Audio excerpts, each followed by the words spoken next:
Bueno, buenas noches. Presentate, te presento. Mi nombre es José Milarrieta, soy el presidente del Consejo Regional Montevideo del Colegio Médico del Uruguay. También van a estar en la mesa la doctora Miriam de Ibarbure, la doctora Yubarán Vespali, el doctor Pomi. Queremos agradecerles la presencia, darles la bienvenida. Este es el primer Ateneo Bioético que vamos a realizar en el año.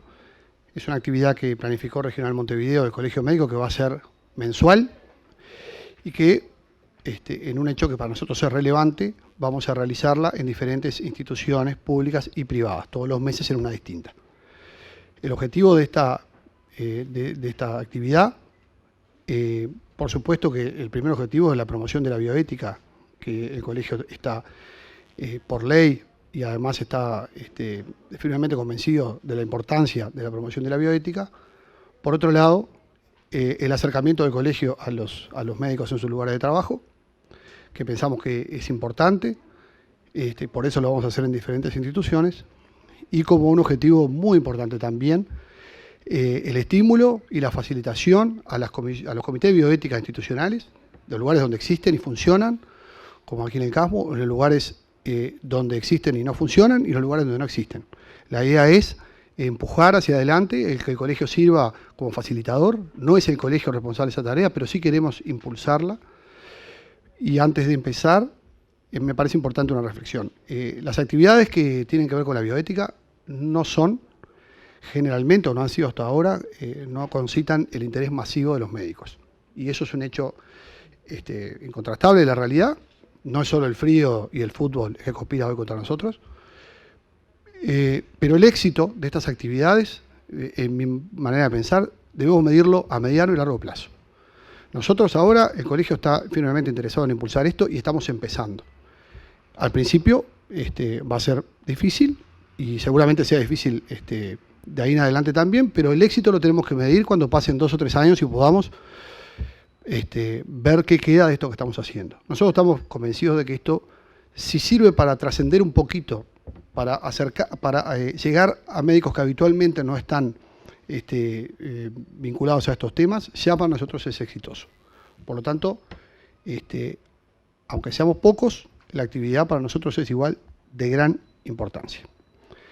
El doctor Pomi, en nombre de la institución, va a decir algunas palabras. Nosotros realmente como colegio queremos agradecerle al CASMU, como a las otras instituciones que vendrán delante, pero particularmente al CASMU, donde hacemos nuestra primera experiencia por la hospitalidad y por el trabajo conjunto que se ha desarrollado, y obviamente al Comité de Bioética del CASMU, que ha sido el que va a ser el que le va a dar contenido a esta instancia. Aprovecho para disculpar a la doctora Delia Sánchez, que no pudo estar aquí hoy con nosotros, que le hubiera gustado mucho, que nosotros también lo hubiéramos querido, pero le fue imposible. Así que bueno, después de que hable el doctor Pomi, Miriam va a leer algo, Yuba, perdón, y Miriam van a decir unas palabras también, y después empezamos con la actividad en concreto. Bueno, voy a repetir algo de lo que ya dijo el doctor, y es, como dueño de casa, darle la bienvenida a todos, al colegio médico, a los integrantes del colegio médico que tenemos acá, a los expositores, de quienes conocemos sus antecedentes y la calidad de su personalidad para exponer en los temas que van a hablar, y a todos los que vienen acá a participar como oyentes de esta actividad. Para el CASMU representa un halago muy especial que el colegio médico haya elegido la institución como el primer paso que da para salir a jugar a la cancha. La cancha es el lugar en el que trabajamos los médicos, y eso nos parece una instancia muy importante. Alguna vez he oído decir al presidente del colegio médico, que está ya hablando por teléfono, quejarse que los médicos, en general, sabemos poco de lo que es el colegio médico, ¿verdad? Y nos parece que esta actividad los va a insertar mejor en el medio en el que tienen que estar, porque el colegio médico, sus fines son los médicos, ¿no? Así que esta idea que han tenido nos parece muy apropiada a los fines que tiene y a los objetivos que se han fijado.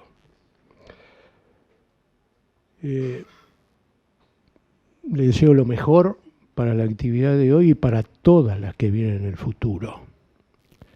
En el futuro también vemos alguna otra instancia del colegio médico en esta misma institución.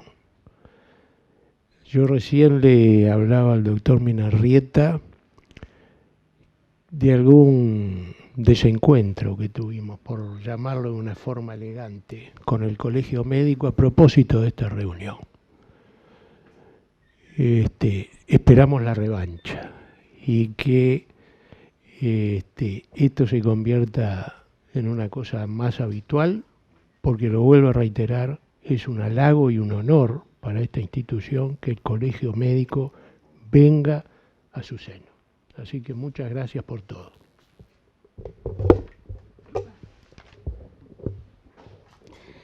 Bueno, vamos a pedir unas palabras a la doctora Yubaran Vespali, que viene en calidad de presidente alterno de la Comisión de Ética y Calidad del Ministerio de Salud Pública.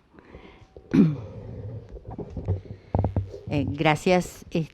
La Comisión de Bioética y Calidad tuvo su germen en esta institución, porque aquí fue donde Gómez Aedo, allá por los lejanos 90, creó una comisión de ética, de bioética y calidad en esta institución. Así que para mí eso tiene un significado afectivo muy importante.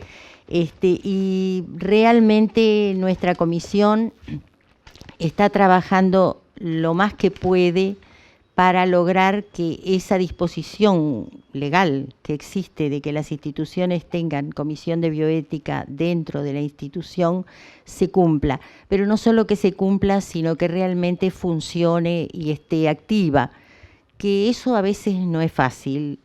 Algunas comisiones, y no solo a nuestro nivel, sino a nivel internacional, son poco consultadas y terminan con una labor educativa importante.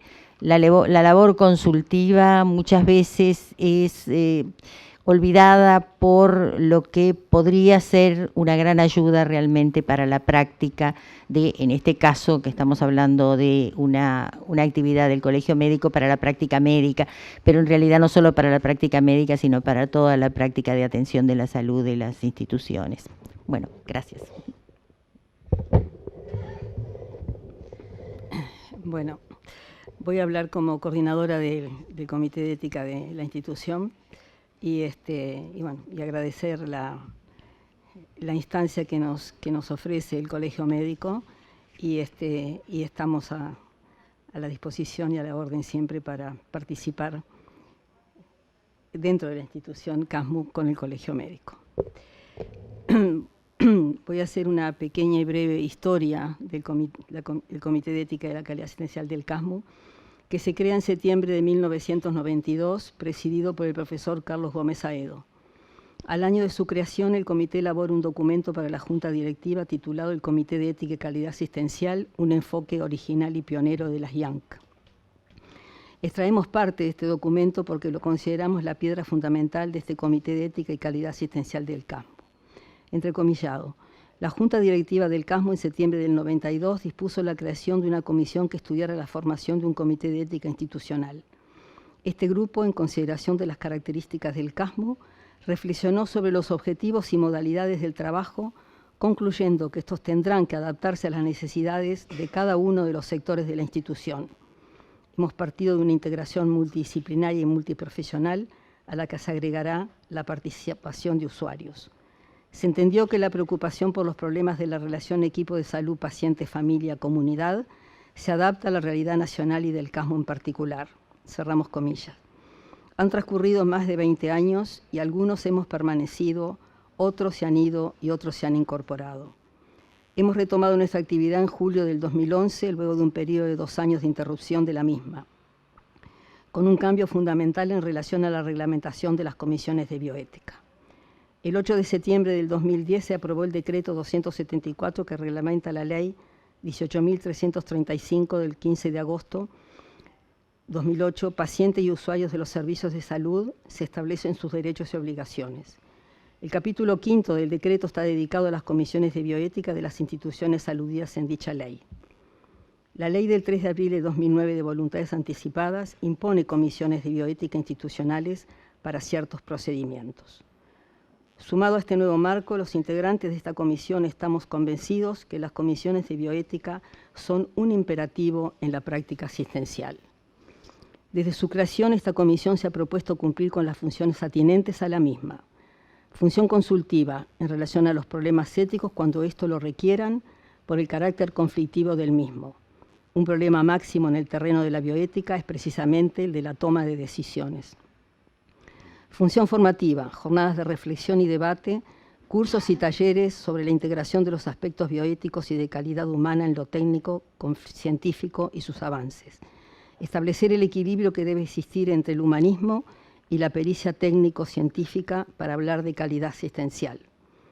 Como dice el eticista alemán Sass, la pericia y la ética deben ir de la mano. La ética sin pericia es desatinada y la pericia sin ética es ciega. Función normativa, asesorando a la Dirección Técnica del Servicio de Salud en su solicitud o por iniciativa propia en materia de documentos y procedimientos institucionales relacionados con la bioética, tales como consentimiento informado, derechos y deberes de usuarios y pacientes. Para el logro de las mismas es necesario que se nos conozca y que se nos reconozca, para poder establecer vínculos con los diferentes departamentos y sectores que componen nuestra institución, promoviendo la formación de grupos para el análisis de situaciones del punto de vista bioético, la implementación de los consentimientos informados y todo lo relacionado con la bioética en el área de la salud. Finalizamos esta breve presentación reafirmando que seguimos fieles a los postulados de su creación, percibiendo la asistencia desde un enfoque netamente humanista, haciendo hincapié en el aspecto interpersonal de la calidad humana de la asistencia, no olvidando a la persona humana como centro indiscutible de nuestro quehacer profesional. Bueno, y a continuación vamos a darle... antes no quiero presentar a los integrantes del Comité de Ética, que están en primera fila como los niños en la escuela. La doctora Lil Cardoso, pediatra, está en la segunda fila porque lo quiso ella. El doctor Caride, médico internista. El doctor Yamadún Bermúdez, médico general. La psiquiatra Graciela Alfonso. Y no están, porque no pudieron por estar en actividad docente, el abogado Andrioli, que es además profesor de la Cátedra de Filosofía Práctica de la Universidad de la República, y la abogada Mariela Sica, asesora en la Comisión de Ética. Hemos tenido algunos muy queridos profesionales que se han tenido que retirar por diferentes razones, algunos por problemas de salud y otros, como el doctor Pons, por haber sido elegido presidente de la Academia Nacional de Medicina. Pero todos han dejado un recuerdo muy, muy importante, una huella con la cual a veces nos conectamos para poder seguir adelante. Vamos a presentar una breve historia clínica y vamos a decir la historia y luego vamos a formular unas preguntas para que puedan todos intervenir sin prejuicios, sin limitaciones. A veces lo que se siente es muy importante que lo podamos escuchar.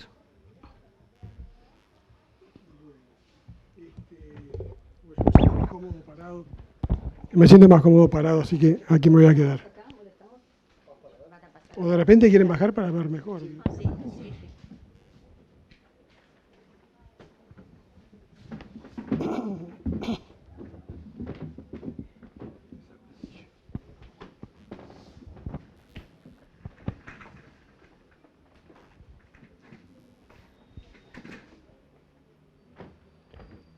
Bueno, esta es la historia clínica que trajimos.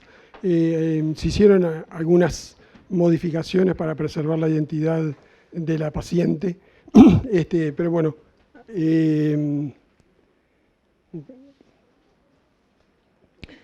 se trata de una paciente de 22 años que vive con su madre, con su hermana padres separados. La paciente presenta secundaria incompleta con trabajos irregulares. En cuanto a los antecedentes familiares, hay múltiples antecedentes psiquiátricos con algunos intentos de autoeliminación y un caso de suicidio consumado de un primo joven. En cuanto a los antecedentes psiquiátricos de la paciente, a los 15 años presenta alteración de la conducta alimentaria, instituyendo un tratamiento, pero de forma irregular.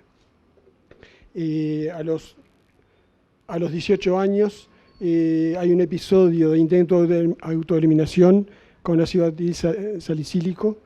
También presenta episodios de alcoholismo y varias parejas de breve duración.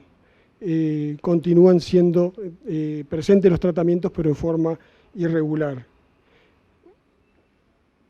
A los 19 años se le diagnostica un síndrome depresivo y comienza controles y tratamiento también irregular, pero persiste el tratamiento medicamentoso. Ese mismo año, nuevo intento de autoeliminación con arma de fuego y consumo de sertralina. El arma de fuego no se detonó. Persisten, obviamente, ideas de autoeliminación con muchos eventos de autoagresión para con su cuerpo. Y desde el punto de vista de la psiquiatra se le informa a la familia que no puede estar sola. Se le diagnostica un trastorno bipolar tipo 3 y este es el tratamiento que la psiquiatra le instituye: aripiprazol, quetiapina, valcote, clonazepam y luego se agrega fluvoxamina. Otro intento de autoeliminación y persisten los eventos de autoagresión y alcoholismo. A los 21 años se logran algunos avances en cuanto a su tratamiento, o sea, inicia una terapia, inicia un cumplimiento más aguerrido del tratamiento medicamentoso, comienza a trabajar y la psiquiatra incluso le deja más espaciadas las consultas terapéuticas. A los 22 años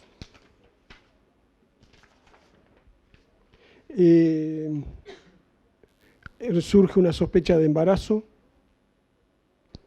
va a la consulta médica con su madre, hay una confirmación desde el punto de vista del laboratorio. En ese momento la psiquiatra hace un cambio de la medicación, manteniendo la quetiapina y la sertralina a bajas dosis. La paciente, si bien tuvo momentos de dudas, desea continuar el embarazo ante la oposición familiar. Desde el lugar de la médica psiquiatra se le informan, y desde los ginecólogos también, se le informan los riesgos que puede tener ella para con la medicación y su feto. Surge conflicto de paciente-familia. La paciente no se siente apoyada para continuar su embarazo. Plantea que ese hijo será una nueva vida y que el hijo logrará cambios en ella. Rechaza toda medicación, o sea, queda sin medicación. Y ante este evento de que la paciente rechaza toda medicación, se acuerda con la paciente y la familia continuar sin la medicación y teniendo frecuentes consultas para eventualmente retomar la misma. Y además se deja constancia de que tiene que tener un acompañamiento de la familia por el riesgo de estar sin medicación. Y por otro lado se insta a la paciente a que reflexione sobre lo que quiera elegir. La paciente consulta a las 6 semanas de embarazo por genitorragia, en emergencia de Casmus, se le hace una ecografía, la cual informa un decolamiento ovular. Se le indica reposo y se le explican los riesgos. La paciente se muestra en este momento contenta con continuar su embarazo y elige su ginecólogo tratante. A las 7 semanas del embarazo surge discusión con su madre por el incumplimiento del tratamiento, o sea, el no consumo de ácido fólico, el incumplimiento del reposo. La paciente, en esa disputa con su madre, decide concurrir sola a la Policlínica de Salud Sexual y Reproductiva sin su madre para pedir la interrupción voluntaria del embarazo. Allí es vista por ginecólogo y psicóloga, y además la psiquiatra tratante es informada telefónicamente. Bueno, hasta aquí. Sigue la... A ver, paso las preguntas.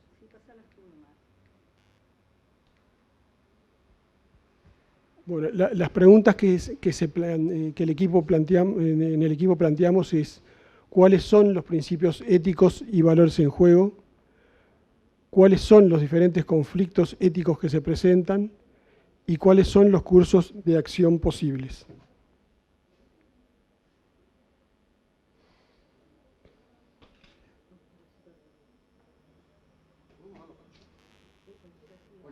Estaría bueno que cualquiera dijera, porque es importante que uno se sienta con ánimo para exponer, ¿no?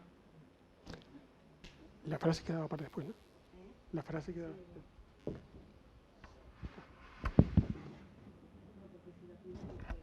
No, si alguien quiere opinar o contestar las preguntas.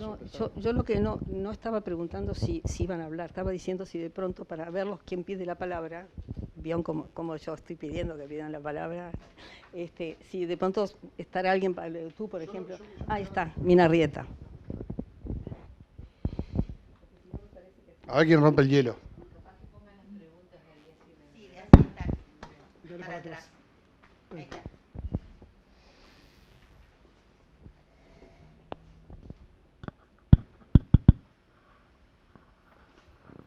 No sé si están pensando o no. O si alguien del comité quiere romper el hielo, no sé. Como que hay varios conflictos ahí por resolver.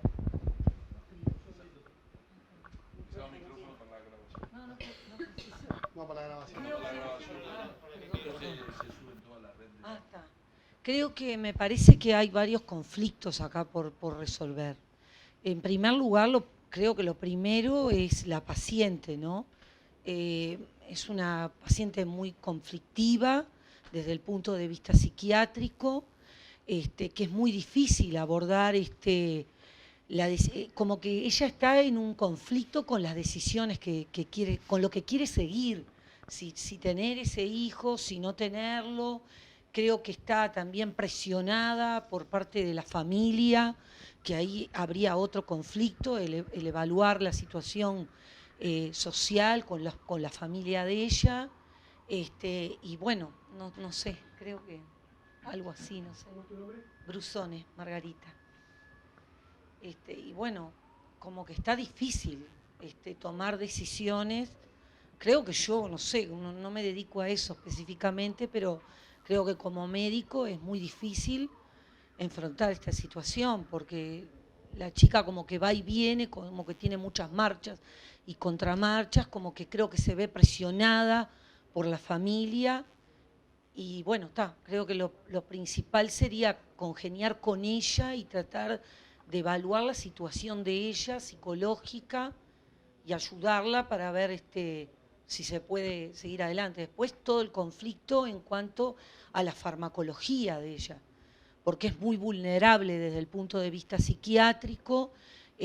Ahora por el embarazo está sin los antipsicóticos y los antidepresivos, todos los efectos secundarios que eso va a generar en el feto, y bueno, no sé si alguien más quiere. No, yo quería más bien hacer una pregunta. ¿Qué pasa con la pareja? Digo, no sé si no figura si la pareja o el padre. O sea, tú decías la pareja y el padre. El padre de la criatura, no de ella. Porque eso me parece importante que también... ella presentó varias parejas, no se sabía quién era el padre, esa era la realidad. En algún momento había alguna pareja presente, pero no era una cosa para nada clara que fuera el padre. O sea que no se sabe. No.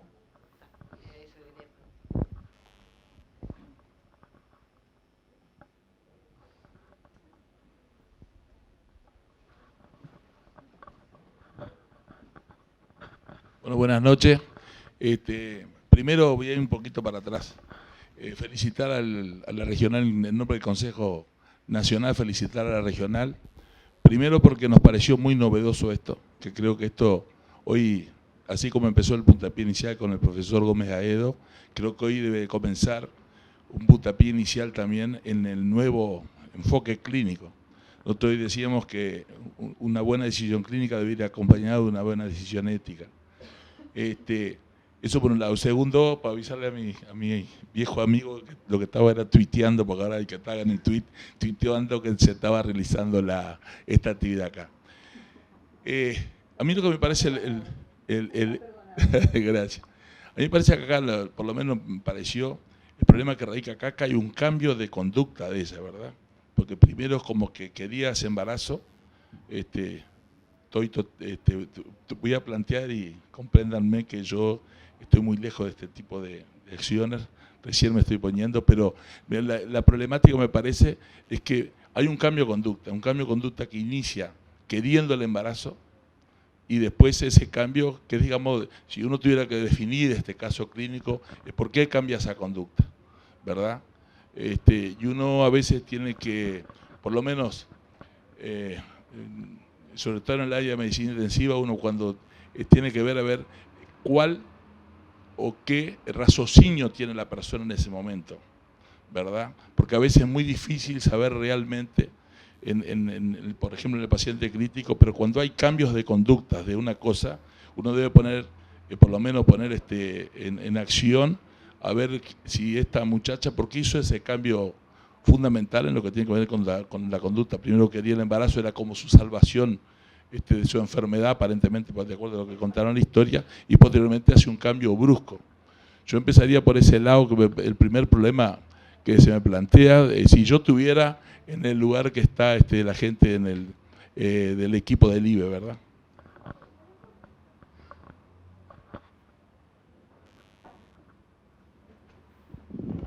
Sí, yo, viendo un poco la historia, trato de ponerme en el lugar, o sea, en el momento en que la paciente viene, que es el momento que estamos enfrentando, es que viene a plantear la interrupción del embarazo. En definitiva, me parece a mí que más allá de que el enfoque que se le pueda dar después, a cómo continuar con la paciente, etcétera, en este momento el equipo de salud se enfrenta a una situación en la cual una paciente viene y pide una interrupción del embarazo, y ahí uno, mirando hacia atrás, ve toda esta historia que nos contaban recién, ¿verdad? Entonces me parece que el punto ahí o sea, nosotros vivimos en un país en este momento que en esta altura del embarazo el aborto es legal y es por voluntad de la paciente. Entonces, en definitiva, entonces, ¿cuál es el conflicto? Bueno, el conflicto es que nosotros nos tenemos que plantear, ¿esta paciente está en condiciones de tomar esa decisión? ¿Quién determina si está o no en esas condiciones? Porque alguien, evidentemente acá hay curso de acción posible si se interrumpe el embarazo o no se interrumpe. Y alguien tiene que tomar esa decisión. En este caso, en cualquier caso lo toma la mujer que va a pedir la interrupción. Y bueno, si bien se asesora y se puede hablar con él y darle un tiempo de reflexión, etcétera, etcétera, como se hace siempre, nadie se cuestiona en esto si la paciente está en condiciones de tomar esa decisión. Ahora, mi pregunta a los colegas que se especializan en el tema de bioética, que justamente me parece que es el punto es definir, esta paciente, según lo que nosotros vemos, ¿vulneraría su autonomía decirle no? ¿Van a ser otros los que van a tomar la decisión? ¿O está en condiciones de tomar la decisión ella misma y por lo tanto se interrumpe el embarazo? Eso es una pregunta que yo me hago y realmente no. También creo que cuando analizamos este tipo de cosas, siempre las historias, estos son casos por más que haya sido real, lo analizamos como un caso hipotético, por lo tanto hay muchos factores que evidentemente no tenemos y que no lo sabemos, y por lo tanto no se trata acá tampoco de buscar una respuesta sí o no, sino cómo se toman las decisiones.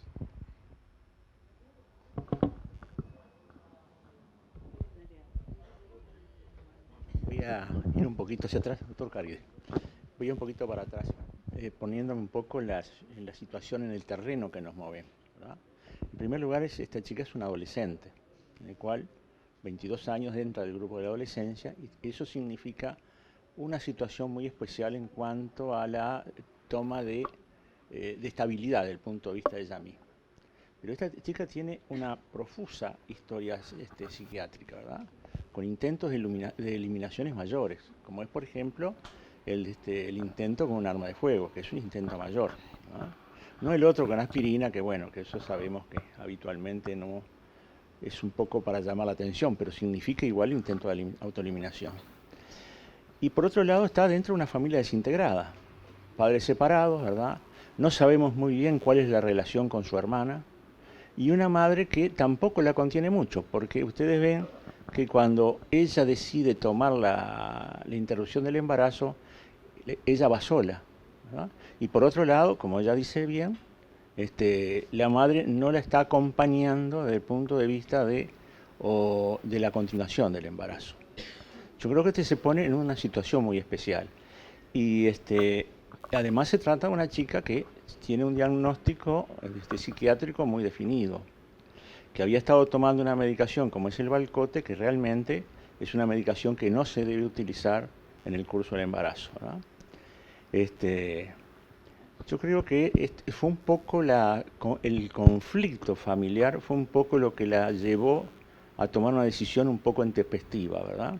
Y fue por eso lo que consultó, ¿verdad? En cuanto a la autonomía, yo creo que tiene autonomía ella para poder decidir, ¿verdad?, en cuanto a la interrupción del embarazo o no, ¿verdad? Porque no está declarada incapaz, así que ella tendría autonomía para tomar esa decisión, ¿no? Yo creo que la consulta de interrupción del embarazo después vendría, ¿verdad?, con los técnicos del IBE, ¿verdad?, que al parecer lo vio el ginecólogo, ¿verdad?, lo vio el psiquiatra, lo vio el psicólogo. Y algo anterior, que ella dio una señal, ¿verdad?, de querer continuar el embarazo cuando tuvo la ginetorragia, ella eligió después el ginecólogo para controlarse, ¿no? Es un poco lo que quería resaltar de la historia. Mira, yo querría aclarar algo con respecto justamente a la autonomía de esta paciente. Pienso que si bien desde el punto de vista legal es autónoma, y evidentemente en la toma de sus decisiones, no hay mayores conflictos. Pienso que desde el punto de vista biológico y mismo bioético, ella cuando toma esa decisión, precisamente teniendo en cuenta toda su patología psiquiátrica, es evidentemente que es una decisión no correcta. Es decir, aparentemente venía decidiendo o decidía continuar con su embarazo y estaba conforme con eso, y de pronto, bruscamente, hace un cambio. Y en ese cambio no hay ninguna instancia reflexiva de parte de la paciente, ni ha sido algo que haya decidido, dice, bueno, yo pensé que debería interrumpir. No, es a raíz del conflicto que tiene con su madre que cambia bruscamente de decisión. En ese momento de crisis de la paciente, si bien es cierto que es autónoma, su autonomía yo diría que está un poco cuestionada, o por lo menos ahí habría que hacer una especie de paréntesis para tomar en serio la decisión que ha tomado. Es decir, que es una autonomía, diría yo, fluctuante desde el punto de vista bioético. Y luego, evidentemente, aparte de eso, es un principio de la bioética, la autonomía, conjuntamente con la beneficencia y con la no maleficencia, con la justicia, creo que hay algún otro principio que puede estar afectado, que es precisamente afectado o hay que tenerlo en cuenta, que es la beneficencia. Es decir, el equipo de salud adopta determinadas actitudes seguramente por el bien de la paciente. Es decir, está queriendo lo mejor para ella. Pero están en juego los valores de esa paciente, es decir, su propia dignidad en toda esta historia que va y viene y que no, que no se puede afirmar realmente cuál van a ser los cursos de acción. ¿Qué curso de acción va a tomar el equipo de salud frente a esta situación tan fluctuante? En fin, esto hasta este momento pienso que es lo que habría que decir.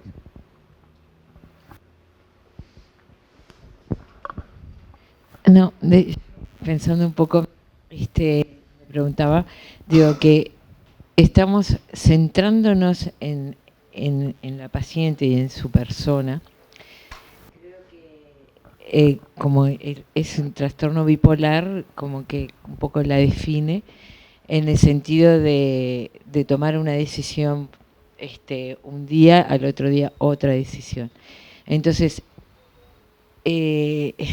creo que también podemos cuestionar, o sea, no si es correcto o incorrecta para ella misma, como se lo cuestionaba su familia, el hecho de mantener su embarazo. O sea, también puede ser cuestionable en el sentido para esa paciente. Yo creo que yo no sería capaz de cuestionar ese sentido, si es correcto o incorrecta, no sé si me explico, ¿no? Creo que sí podría llegar a ser una decisión que podía involucrar a la familia por ese ir y venir que sabemos que va a continuar, ¿no? Porque hoy podía pensar una cosa, mañana otra, entonces creo que la familia podría llegar a ser un soporte en su futuro, también si continuaba con el embarazo. Entonces yo creo que teniendo en cuenta, centrándonos en la paciente y viendo su autonomía, porque también su autonomía era para seguir y continuar el embarazo, creo que basándonos en la persona, creo que hay que respetar la decisión última. No sé, es lo que yo considero. Centrándonos en lo que es ella. No sé si me expliqué creo que no cuestionar, o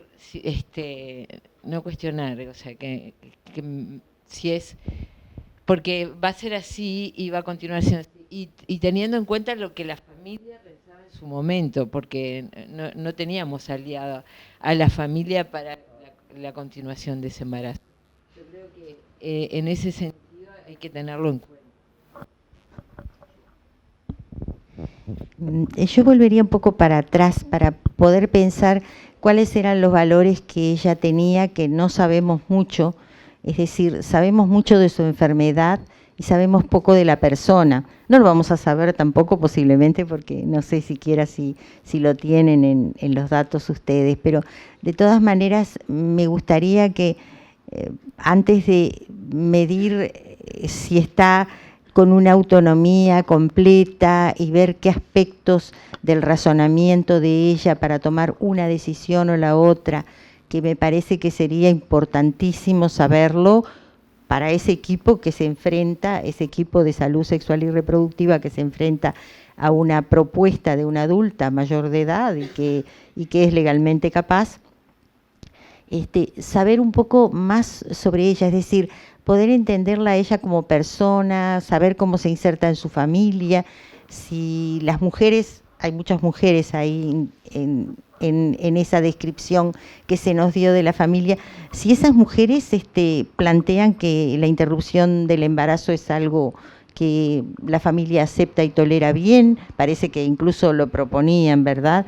Entonces, bueno, ver cómo son los valores de ella, si ella de pronto ha tenido algún apoyo religioso que le ha hecho dudar en ese aspecto. Es decir, tratar de entender cuáles serían los valores que no los tenemos y posiblemente no los vayamos a tener, pero que habría necesidad, si se trata con la paciente, de averiguarlos, ¿no? Es decir, ver cómo sería para ella plantearse una interrupción voluntaria del embarazo, si lo vería como algo muy malo o como una especie de repetición de los intentos de autoeliminación, o si realmente está bien tolerado desde el punto de vista de los valores. Me parece que un poco antes aún de ponernos a medir en qué estado estaría su autonomía y cómo eran los fundamentos por los cuales ella resolvía una posición o la otra, que creo que sí, que ahí después tenemos que verlo, ¿no?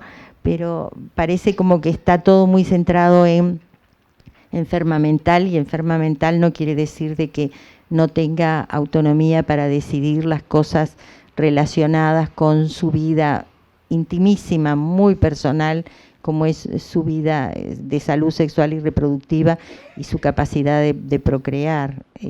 Por eso me parece que tal vez necesitaríamos, para tenerlo, si estuviéramos en un caso clínico, realmente que tuviéramos acceso a todos los datos y pudiéramos entrevistar, o que el equipo que la trata, ¿verdad?, tuviera más datos porque la entrevistó, porque la vio, porque conversó con ella, porque intercambiaron aspectos relacionados con su manera de sentir y de vivir el mundo, pudiéramos saber un poco más para después decidir, bueno, esto que está haciendo es algo que se inserta en su escala de valores, ¿no?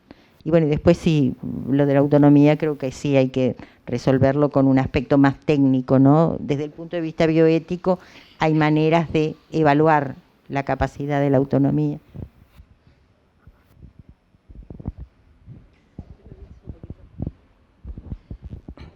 A mí me parece, después de escuchar a la doctora Yubarán, que está mostrando una dimensión muy, muy trascendente e importante de lo que es el vínculo de la paciente con el equipo de salud. En este caso puede ser con alguien que es más especialista en el trastorno que tiene, ¿no?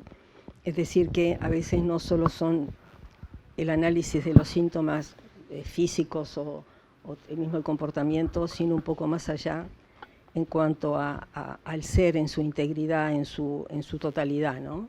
Que nos puede guiar, y no a veces los apremios que tenemos en una historia, en lo cual hay como un código de preguntas y de respuestas, y que es como que cercenamos la dimensión humana, ¿verdad? Y creo que cuando analizamos, cuando profundizamos más en pequeños detalles que llevan su tiempo, en dar a esa persona sufriente, con autonomía, en una dualidad de comportamientos, poder manifestar, que se manifieste en una dimensión un poco más amplia para poder llegar a una definición desde un lugar ético humanista que puede llevarnos a soluciones que pueden ser diferentes si nosotros no profundizamos en el interrogatorio. Y no olvidemos que estamos también en una situación de gran contenido emocional que a veces puede también como dirigir un poco las resoluciones por la situación emocional tan enorme que estaba planteada.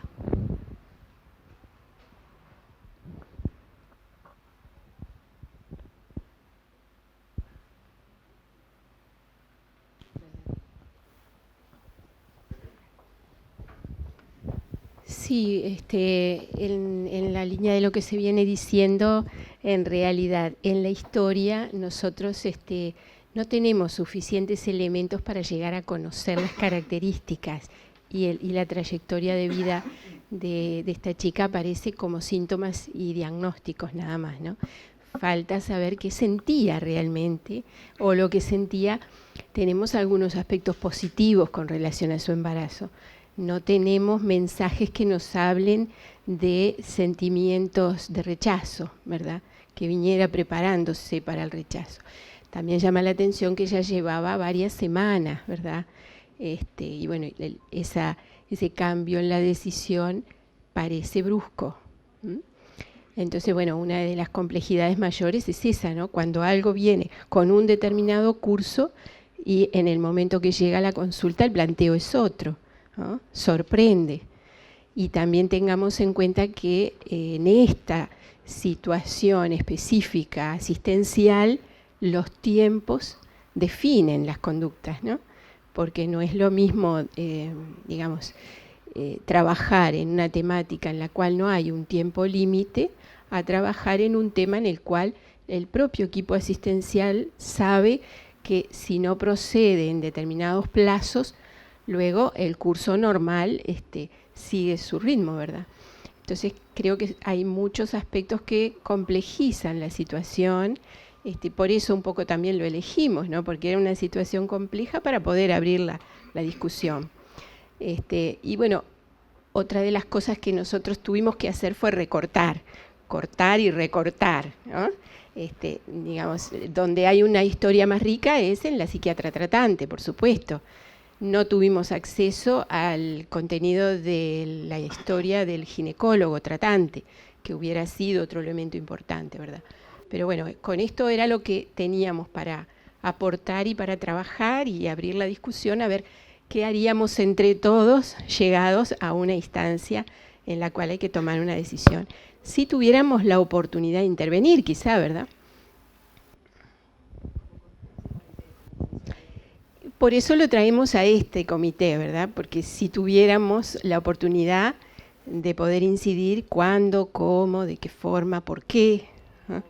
En qué momento, si sería o no pertinente que se le diera participación a un comité de ética en una circunstancia como esta. En fin, las preguntas podemos reformularlas, ¿no?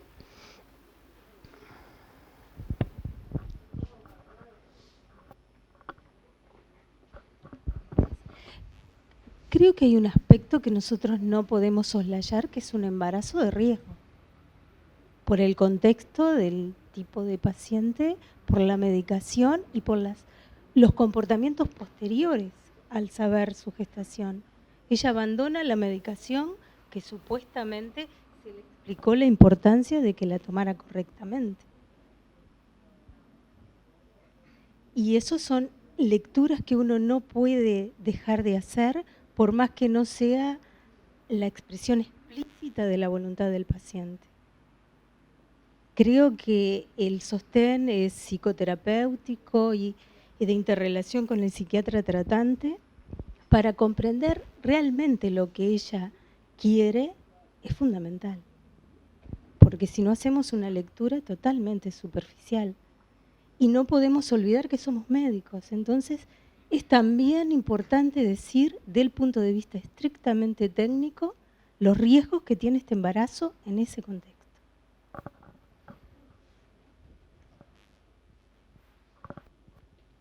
Sí, yo quería también que yo trabajaría con la familia, porque aparentemente lo que le llevó a decidir interrumpir el embarazo fue con la familia, que de alguna forma, no sé, estoy teorizando que tal vez no sintió el soporte familiar. Entonces, que tal vez sea cierto, o sea, un sentimiento cierto, que no lo estaba sintiendo porque había un conflicto en ese sentido. Entonces, tal vez trabajando, aunque sea rápidamente, con la familia, de que si, o sea, poder reparar de alguna forma, si hubiera algún soporte, continuar con el embarazo, tal vez ahí, porque en ese sentido que realmente el soporte lo va a necesitar, porque teniendo en cuenta que el paciente, o sea, sin ese soporte familiar, como decías tú, es un embarazo de riesgo que necesita un apoyo no solamente psicoterapéutico, sino de redes familiares o de contención. Entonces, tal vez rápidamente se pueda trabajar en eso para como también pudiera cambiar la decisión, pero teniendo en cuenta ese soporte.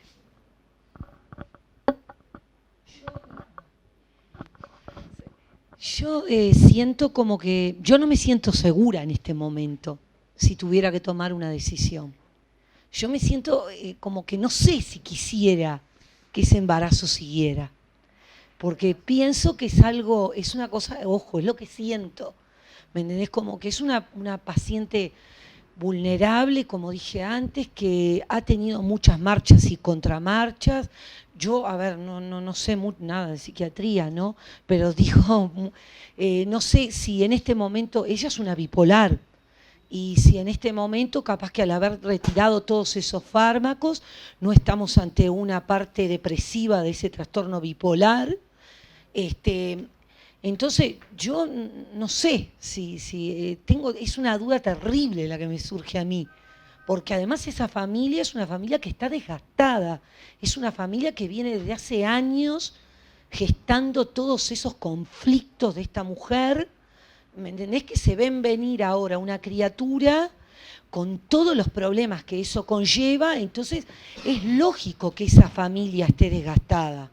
Entonces capaz que sí, que es como dijo la doctora, hay que indagar más en la parte social, hablar con la familia, capaz que pero no sé, capaz que la madre tampoco quiere que ese embarazo continúe y que capaz que desea que esa hija diga, bueno, hasta acá llegó y quiero terminar con este embarazo, no sé. Es las dudas que yo sigo en duda, no sé. Capaz que si estoy en el equipo como que, no sé, o sea, la última palabra siempre la va a tener el paciente, ¿no? Y si está mentalmente bien, hay que respetar la voluntad del paciente. Pero yo en mi interior tengo esa ambigüedad que no sé. No sé si ese niño está bien que venga, no sé qué va a pasar, porque muchos fármacos se consumieron, no sé qué va a pasar con todo la gestación de esa criatura, cómo van a ser, si ella va a respetar las cosas, todo el futuro de ese bebé, porque si es una mujer que tiene marchas y contramarchas, después, ¿quién va a cuidar de ese bebé? Entonces, no sé, es difícil esto.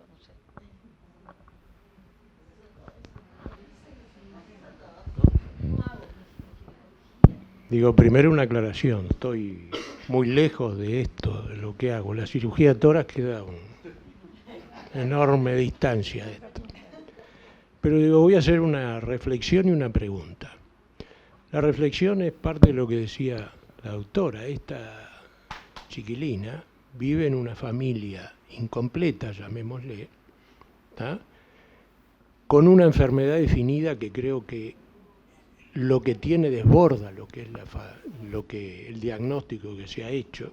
Yo conviví en mi casa con un paciente que en aquella época se llamaban psicosis maníaco-depresivas.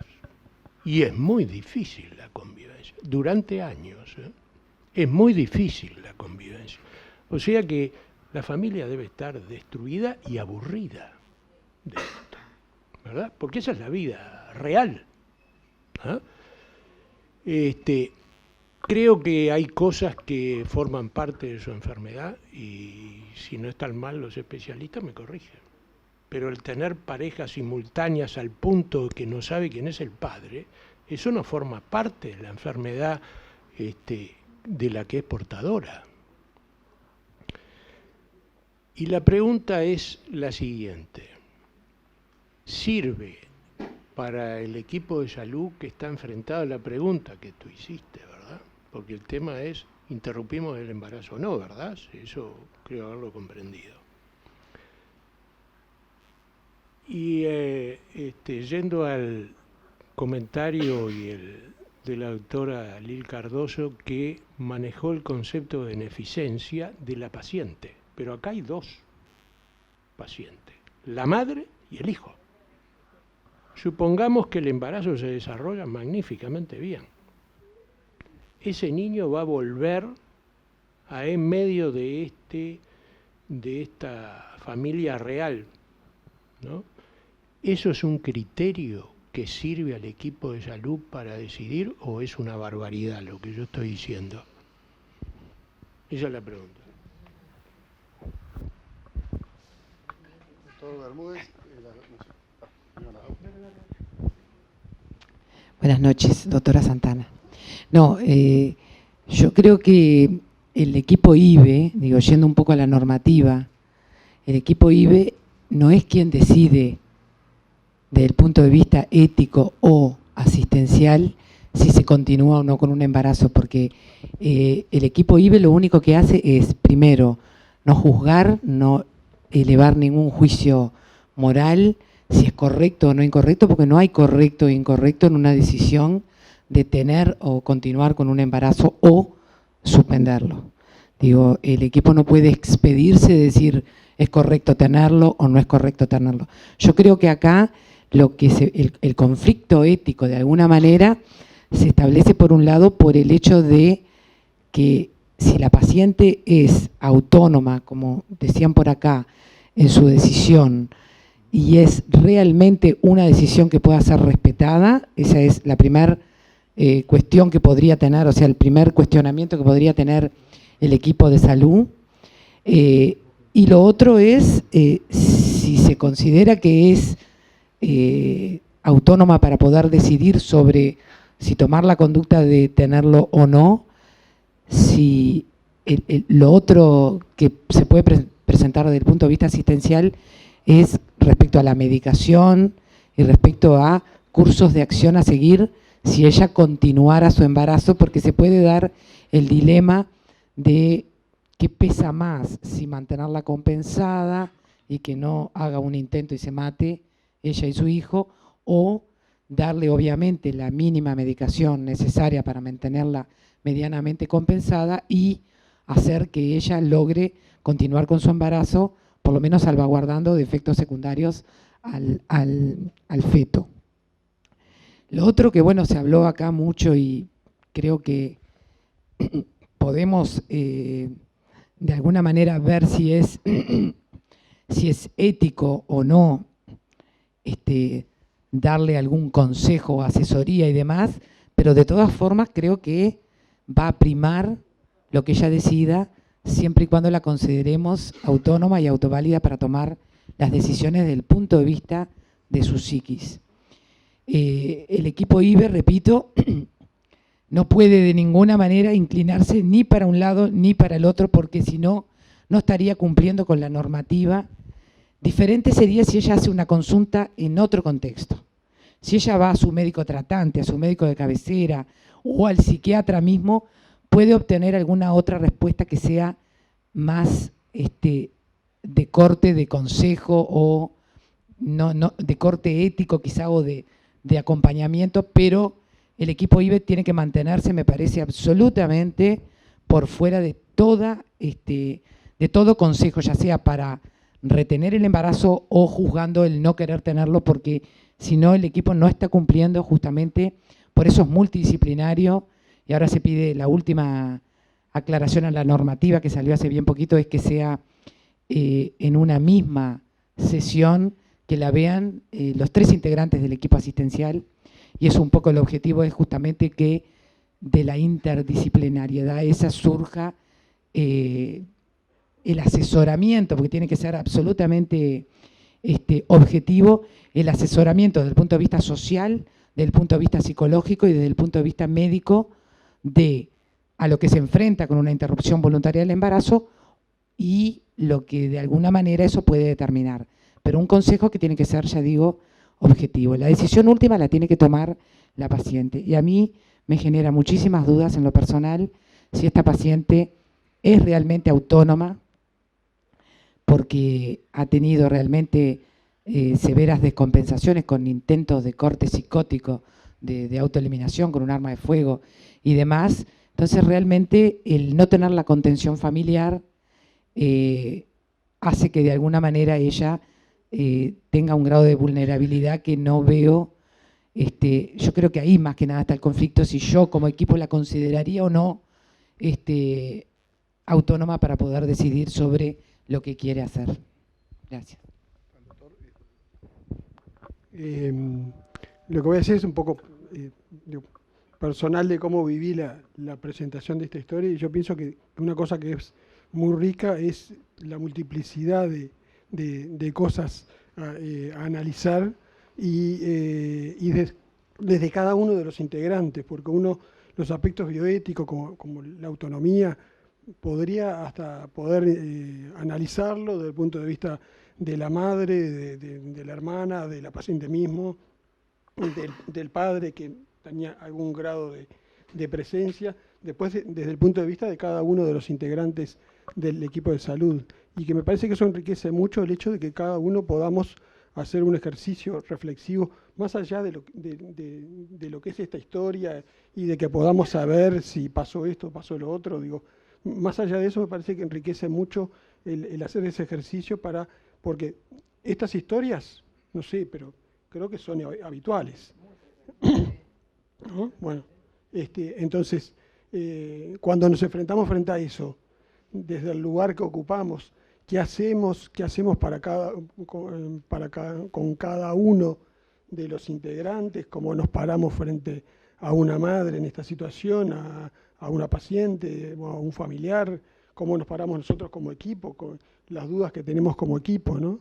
Y bueno, y ahí, bueno, también pienso que un aspecto a plantearse es qué incidencia o qué intervención podría haber tenido un comité de bioética interviniendo en esta situación, en la cual creo que siempre nos transmite como que las cosas fueron como a veces muy, muy precipitadas, muy apresuradas, y que bueno, que tal vez eso no está bueno, ¿no?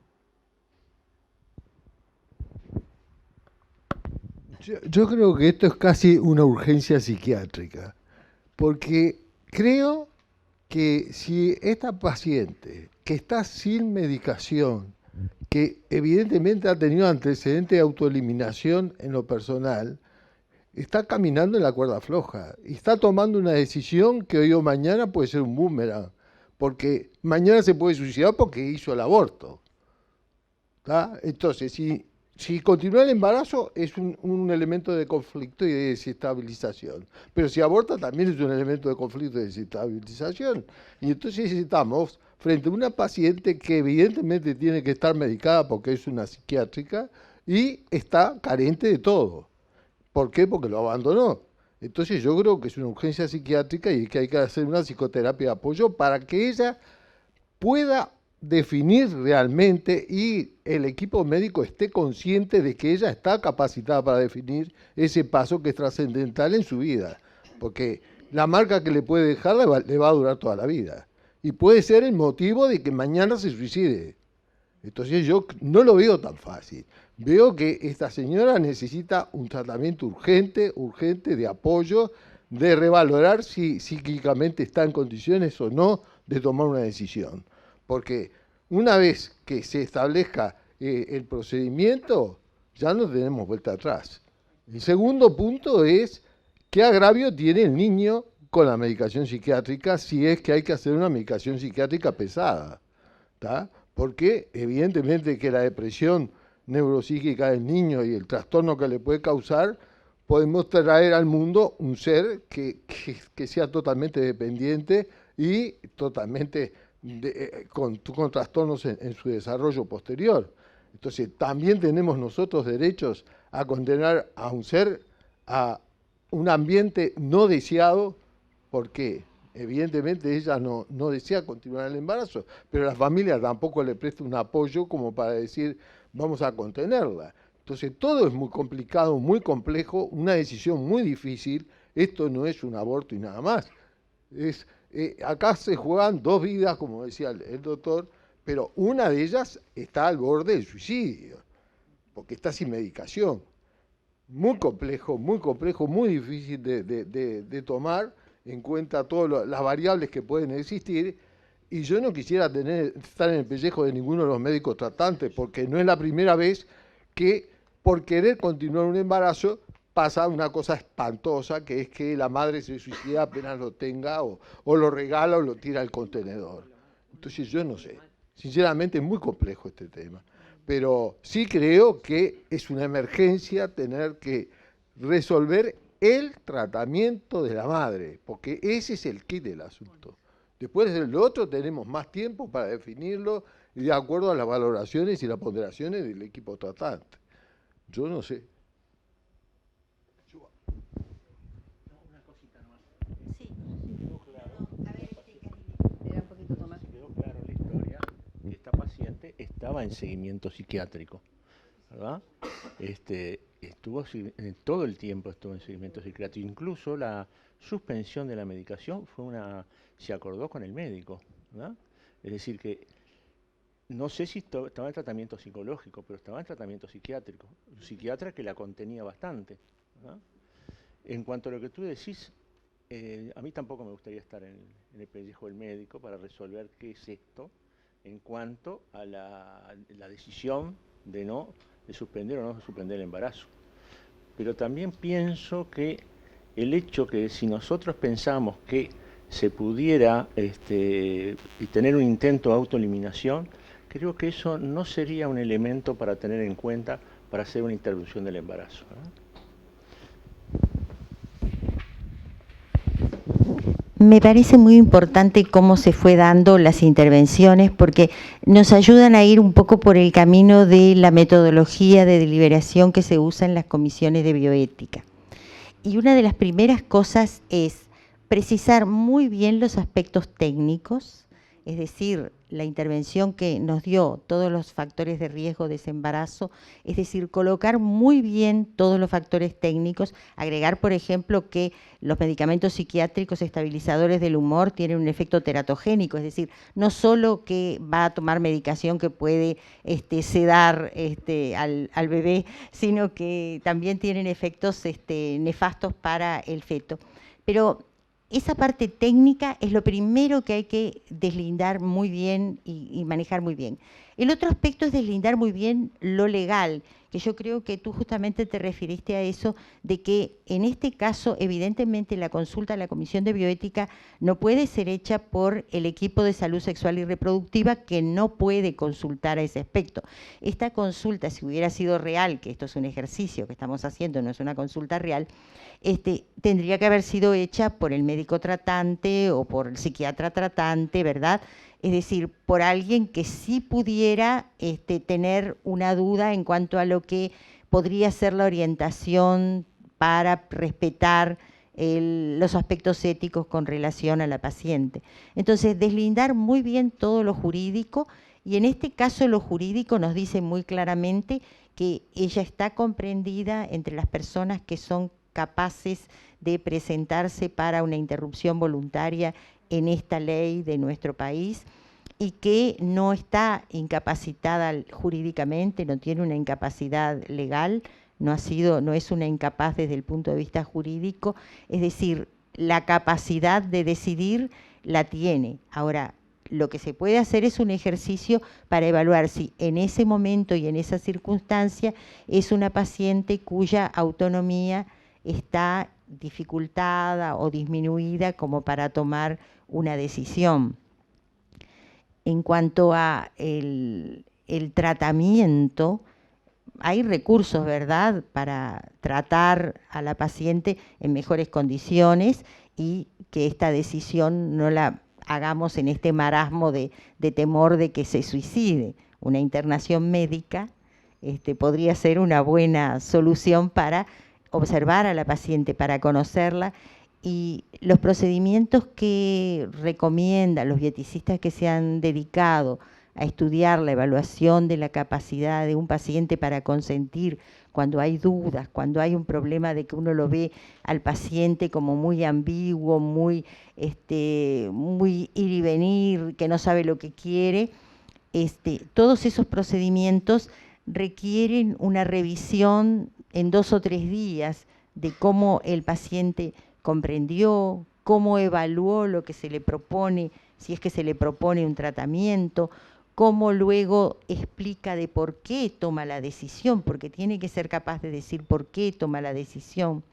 Parecería que cuando tomó la decisión inicial de seguir el embarazo, todos lo sentimos, o al menos como nos fue transmitido, de que tenía que ver como una esperanza de curación para ella, ¿verdad? Es decir, que no parecía ser un razonamiento, que había que explorarlo muchísimo más, de si ella venía desde siempre diciendo yo quiero ser madre, yo quiero tener hijos, esto significa para mí mucho, todas esas cosas. Y desde el punto de vista de la bioética, sí hay procedimientos que nos ayudan para delimitar cuando una persona que está muy alterada por una enfermedad, no mental, cualquier enfermedad que lo perturbe mucho, está en condiciones de tomar una decisión al respecto de ese tratamiento que se le propone o ese estudio muy complicado que se le propone, para evaluar bien de si esa persona está entendiendo bien, si está comprendiendo, qué razonamiento usa, después qué argumentos pone. Hasta algunos autores preguntan al segundo o tercer día, bueno, ¿y usted se acuerda? ¿Y por qué dijo que sí? ¿Por qué dice que sí que se va a hacer el tratamiento? ¿O por qué dice que no se lo va a hacer? ¿Cuál es su fundamento para decir que sí o que no? Bueno, el fundamento puede ser muy variado, puede ser irracional o puede ser una posición de postura ante la vida, como puede decir un anciano, por ejemplo, no quiero que me hagan más tratamientos porque no quiero seguir causándole gastos a mi familia y siento que esto está siendo una herencia terrible para mi familia y yo quiero preservar eso. Ese es un argumento que es un argumento que puede no tener nada que ver con la salud, pero puede tener mucho con el modo de vivir su vida esa persona, ¿no? Entonces, los argumentos que las personas dicen para decir que aceptan un tratamiento o que no lo aceptan son importantes y que eso es lo que se hace para evaluar. En este caso, jurídicamente, ella es apta para consentir, ella tiene todo el derecho de elegir lo que quiera, parece incluso haberlo elegido previamente a la pelea con la madre, porque la pelea con la madre fue porque ella había dejado de tomar el ácido fólico y de hacer reposo. Entonces, es como que ella había optado ya por no cuidar ese embarazo, ¿no? No sabemos qué otras cosas hay, pero evaluar la autonomía es muy importante cuando se está en duda. Jurídicamente, ella es apta para decidir. No hay ningún elemento para pensar, no está aparentemente en un episodio agudo que la haga pensar de que en ese momento no puede decidir. Y bueno, habrá que ver quién hace la consulta con una comisión de bioética. También está regido por leyes, ¿verdad? Es decir, la ley no permite que el equipo de salud sexual y reproductiva consulte por una duda para ver cómo asesorar a la paciente. Le tienen que ofrecer todo el abanico de posibilidades. Quería hacer un aporte de un caso que tuvimos real, que es bastante parecido. Una paciente psiquiátrica tuvo una consulta con el equipo IBE y en una de las, son varias consultas que tienen que tener, creo que en la segunda consulta tuvo un episodio de descompensación psicótica en el medio de la consulta, presenciado por el equipo, motivo por el cual el coordinador del equipo solicitó una consulta con su psiquiatra tratante para que, bueno, primero para ponerlo al tanto de la situación, pero después para de alguna manera solicitarle que por escrito dejara constancia de que la paciente estaba apta para consentir el procedimiento de interrupción voluntaria que había ido a solicitar, lo cual fue bastante problemático en la práctica, ¿no?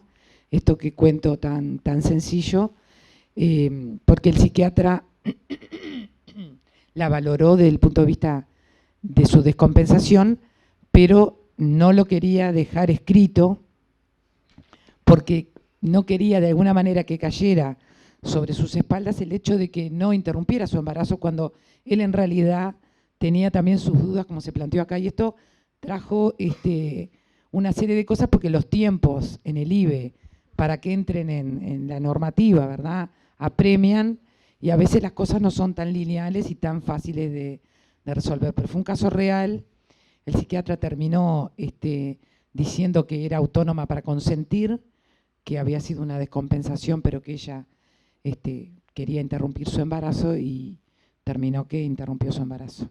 Pero fue un tema complicado porque teníamos poco tiempo y tampoco sabíamos muy bien cómo resolverlo.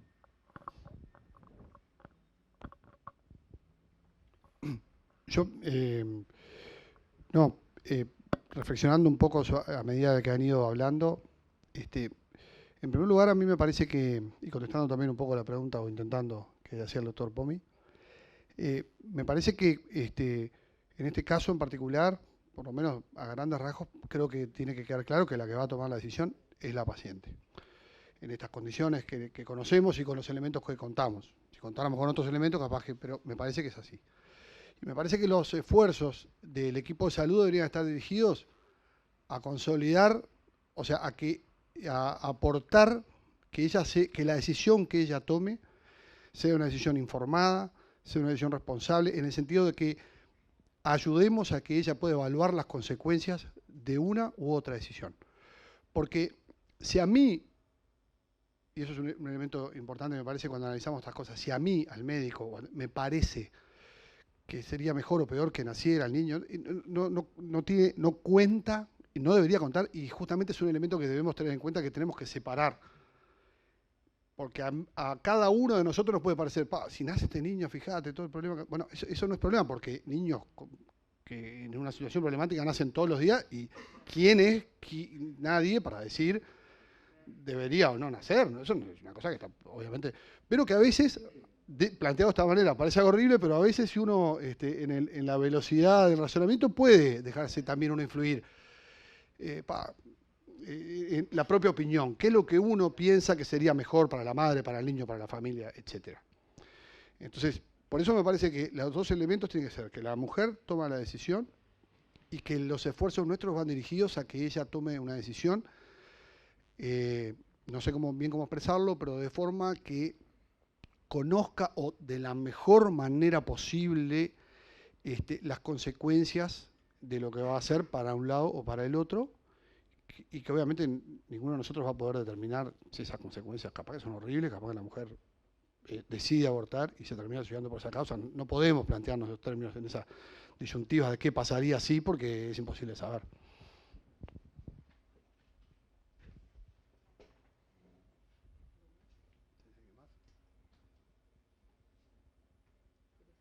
Yo quería hacer una observación. Hay un trabajo interesante en la revista de psiquiatría creo que es marzo de 2014, en que se plantea una enferma psiquiátrica crónica muy, muy severa y que tiene un embarazo con una malformación que se considera que no es compatible con la vida.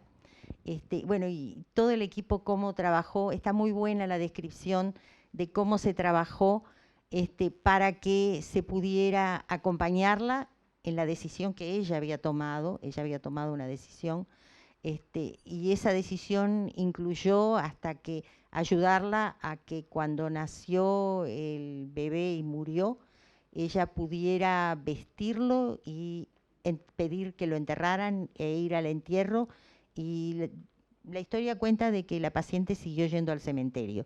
Quiero decir como que el acompañamiento del equipo está muy lindo en esa historia, porque es una paciente que no tenía una incapacidad civil, y bueno, pero se respetó lo que ella deseaba, el modo como ella quería vivir su situación, y el equipo la acompañó mucho. Me parece que a veces nos aclara también para ver las dudas técnicas por dónde las podemos sacar, y bueno, y lo que estaba diciendo José es muy importante, que los valores del equipo no son los que deben primar de ninguna manera, ¿verdad?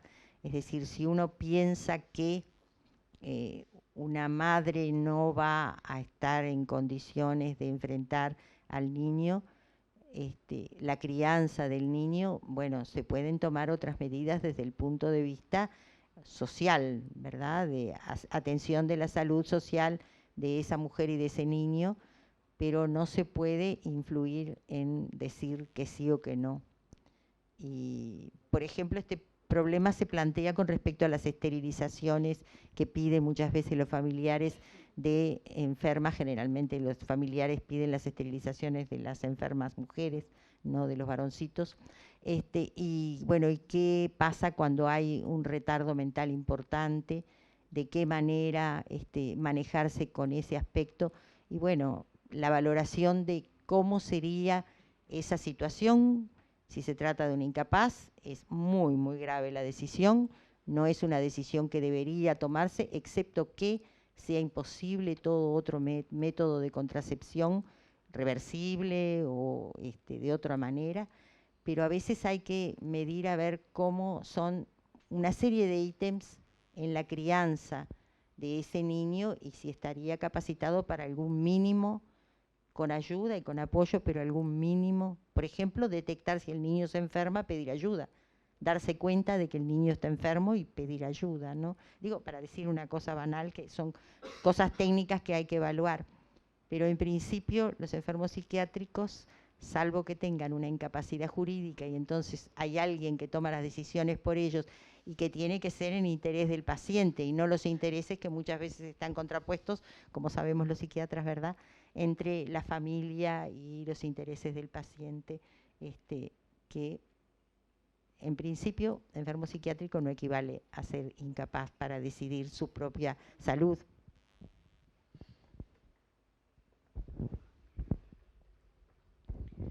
No, precisamente justo sobre lo que estabas diciendo, pienso que precisamente el riesgo que se corre es que el equipo de salud o los propios médicos que están más en contacto con la paciente,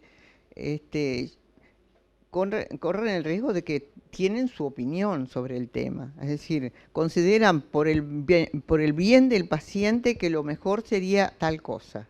Entonces, esa beneficencia, que tiene un poco un rasgo de paternalismo, evidentemente porque, digo, si la paciente, como en este caso, a mí me impresiona que bruscamente cambia de opinión, ahí hay que buscar un poco la causa de la brusquedad con que cambió. Es decir, eso es lo que es patológico. Yo pienso que allí está el componente psiquiátrico de la paciente, que hay que observarlo muy bien. Si ahí no está en una crisis o en una situación, digamos, límite, en donde tomó esa decisión así, por lo que decía el doctor, que después que se produce un hecho irreversible, que es la interrupción del embarazo, vengan las consecuencias del arrepentimiento, porque esa ambivalencia que esta paciente tiene, porque es una enfermedad psiquiátrica, pero cualquier persona, cualquier mujer en esas circunstancias seguramente tiene una ambivalencia respecto a la posibilidad o no de interrumpir un embarazo por otros motivos cualquiera. Por eso digo, ahí es donde creo que la Comisión de Bioética juega un rol muy importante, porque allí se utiliza un método diferente, es decir, hay una formación. Los integrantes de la Comisión de Bioética deberían tener una formación o irse formando de tal manera de aprender la forma en que se elabora una decisión o un razonamiento o un consejo bioético. Es todo un proceso que se sigue. Y entonces ahí juega menos el factor individual, el factor personal de lo que a mí me parece que sería mejor para esta paciente. En ese sentido, creo que obviamente que en estos casos tan conflictivos, creo que este caso es más conflictivo que el que planteaba la doctora, porque en ese caso la paciente era incompetente, el feto era inviable, etcétera. Ya todo más o menos era cuestión de seguir a la paciente, pero acá estamos frente a un verdadero conflicto. ¿Qué actitud se toma? Porque si se toma una actitud, es una actitud irreversible. No se puede dar marcha atrás.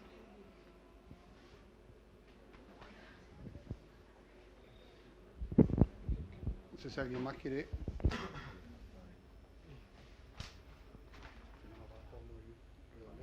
No, acá estamos hablando en el equipo y bueno, y a sugerencia de Yubarán también, de reformular la pregunta de cuáles son los cursos de acción posible.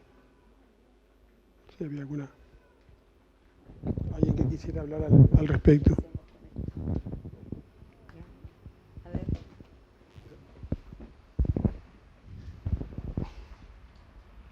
Digo, yo creo que acá es fundamental la opinión de la psiquiatra y lo que la psiquiatra la pueda apoyar y la pueda aconsejar. La comisión, o sea, el IBE no puede, pero la psiquiatra la conoce evolutivamente. Es una paciente que no ha respondido bien al tratamiento, porque a pesar de tener un tratamiento y un seguimiento que parecen adecuados, ha tenido las oscilaciones propias de su enfermedad, que las va a seguir teniendo, y que bueno, y que probablemente la psiquiatra sea la única que la pueda contener en esta situación y tratar de aconsejarla, porque el problema acá seguramente es que el conflicto ético más importante es el conflicto ético que tenemos los médicos con nosotros mismos, que nos cuesta muchísimo resolver cosas que nosotros pensamos para nosotros que no son buenos. Digo, yo siempre recuerdo una vez que tuve que hacer un pedido de un aborto terapéutico con el cual yo no estaba moralmente de acuerdo, y en realidad el conflicto fue mío, no fue de la paciente, ¿verdad? Entonces, es muy importante en esta paciente que el conflicto nuestro no se traduzca en la decisión, y yo creo que la persona que puede de alguna manera intervenir en este conflicto con la paciente y con su familia es la psiquiatra, que seguramente es la persona que tiene los principios para poder manejarlo mejor, ¿verdad?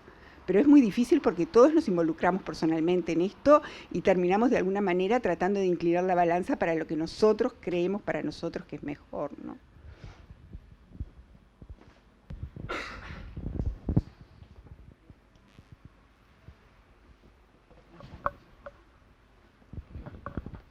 Sí, en realidad, para mencionar que en el momento quizás más crítico, el equipo asistencial de IBE se comunica telefónicamente con el psiquiatra tratante porque lógicamente sienten que es quien más la conoce, ¿no?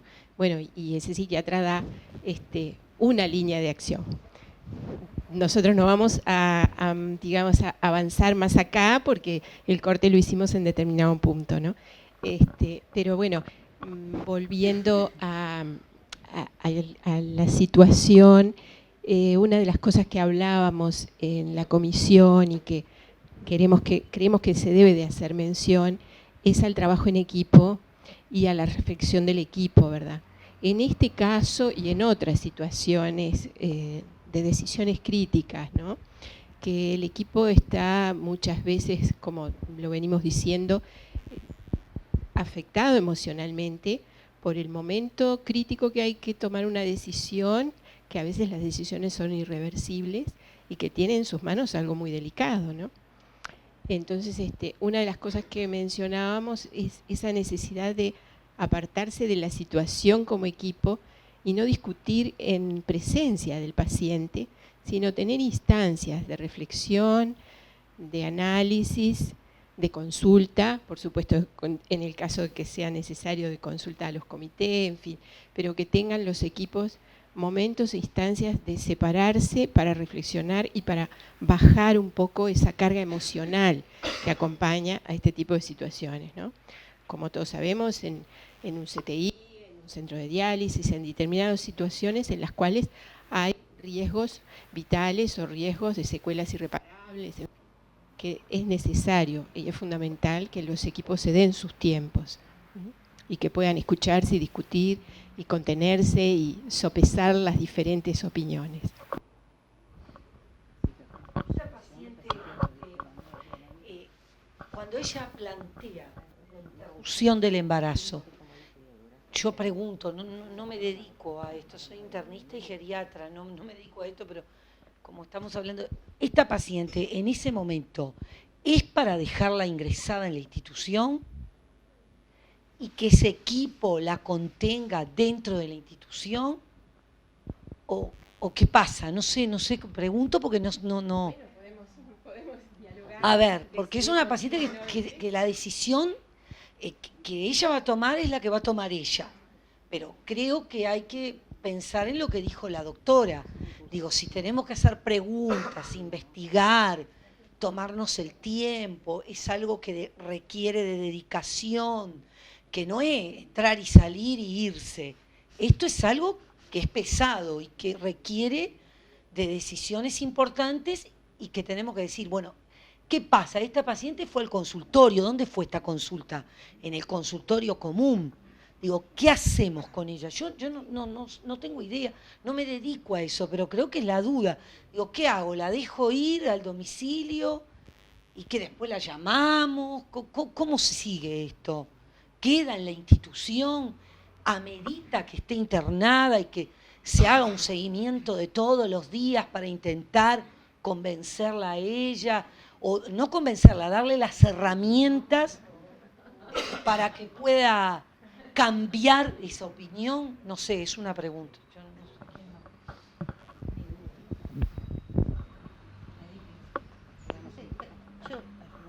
Me parece que es importante ver de que esto que pusieron los compañeros está muy de acuerdo con el método que usan ellos acá, porque hay un método para discutir las cosas. ¿Cuáles son los cursos de acción posibles, no? Entonces, los cursos de acción posibles acá son extremos y casi siempre, desde el punto de vista de la bioética, hay que encontrar algunos por ahí en el medio que son opciones que pueden ser usadas. Cursos de acción posibles es, bueno, considerar que ella es totalmente autónoma y simplemente, bueno, que siga yendo al consultorio con su psiquiatra y hacer el equipo de salud sexual y reproductiva aceptar lo que ella propone. Otro curso de acción podría ser considerarla que no es autónoma y que está muy perturbada y que entonces, bueno, quién sabe, hay que plantearse, digo, para poner un extremo, una internación psiquiátrica, a ver qué pasa, qué sucede, se descompensó, no se descompensó. Digo, son como cursos extremos y de alguna manera, desde el punto de vista de bioética, a veces hay que pensar algo intermedio, es decir, algo que de alguna manera sirva para que el paciente pueda ejercer su autonomía lo más posible, lo máximo que pueda, y que, bueno, que el equipo pueda hacer beneficencia también, como estaba diciendo Lil, que el equipo pueda hacer beneficencia. Otra manera que a veces, a mí por lo menos en lo personal, me resulta cuando uno está muy difícil de ver un caso, es pensar cuál es la voz de cada uno de los protagonistas. Y acá hay muchas voces, ¿verdad? Hay voces de el equipo de salud sexual y reproductiva que está constreñido por la ley y que recurrió a comunicarse con él o la psiquiatra, ¿verdad?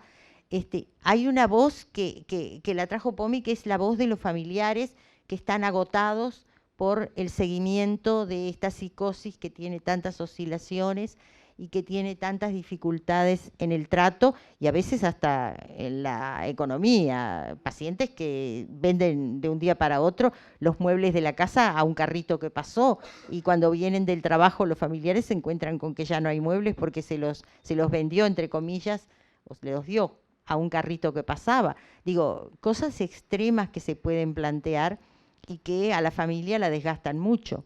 Sin embargo, digo, ¿cuál es la voz? ¿Cuáles son los pros y los contras? ¿Cuáles serían los argumentos? ¿Cuáles serían los argumentos de ese bebé? Es decir, del futuro bebé que estaría por nacer. ¿Cuáles son sus argumentos? Yo quiero una madre que me brinde afecto, que me brinde protección, que me brinde alimentación. Yo quiero todas estas cosas. Bueno, la voz de ese protagonista puede también estar de pronto ejerciendo algo aquí para que el grupo que está trabajando pueda orientarse hacia dónde, ¿verdad? Está, por supuesto, la voz del paciente. Y está la voz de varios integrantes del equipo, porque seguramente acá mismo surgieron matices en cuanto a hubo alguien que dijo, de repente a lo que dijo otro compañero, es decir, y eso pasa muy frecuentemente en el equipo, en que uno dice, no, ahora hay que limitar el tratamiento, por ejemplo, en el fin de la vida, ahora hay que limitar el tratamiento, y el otro integrante del equipo dice, no, de ninguna manera, yo tengo que seguir, acá hay que seguir, y no se está planteando otra cosa, y son distintas voces que no están de acuerdo, y que sin embargo hay que escucharlas y entender, bueno, cuáles son los argumentos. Esta voz tiene un argumento para deliberar, un argumento racional, porque el argumento tiene que ser racional, no tiene que ser solamente emocional. O está muy teñido de prejuicios, por ejemplo, ¿verdad? Es decir, a veces también nos ayuda el ver las cosas de esa manera para poder entender, no sé si en este caso, pero de alguna manera en algunos otros casos nos ayuda mucho para entender, bueno, qué está pasando, ¿no? Por ejemplo, nosotros los psiquiatras tenemos muchas dudas con respecto a las intenciones de la familia en cuanto al interés de defender la autonomía del paciente, porque la familia está muy agotada, está muy cansada, pero a veces también tienen otros intereses que no son precisamente los del paciente, ¿no? Entonces uno tiene que, bueno, valorar esas familias tan sacrificadas a veces de padres de un enfermo mental que solo están pensando qué va a pasar cuando yo me muera, porque me muero primero, que soy más viejo, ¿quién va a cuidar de mi hijo o mi hija? Digo, hay que estar pensando cuáles son los valores que tiene esa familia cuando piensa en el futuro o en el tratamiento de su hijo o hija. Yo recuerdo haber estado en la comisión del Vilar de Bo, en que trajeron un nuevo fármaco para experimentar, y teníamos la suerte, una comisión que estaba bien constituida, teníamos la suerte de tener un representante de los usuarios, que en ese caso era de los familiares, ¿verdad? Y para nuestra sorpresa, en ese fármaco que los demás integrantes del equipo decíamos que tenía muchos riesgos cardiovasculares, el familiar solo decía, no, pero hay que probar todo porque algo hay que hacer con estos pacientes que están tan graves. Digo, como que hay que escuchar a veces cuáles son los argumentos que tienen unos y otros, que en esa comisión, en vez de estar protegiendo a los sujetos que iban a entrar en el protocolo de investigación, no los estaba protegiendo, estaba tratando de poner por delante un valor que tenía, que era probar todo para curar a su enfermo o lo que esa persona sentía, ¿no? Entonces, a veces eso ayuda también para ubicarse y ver cómo uno puede entender y buscar que haya argumentos racionales, ¿no? No sé si algo.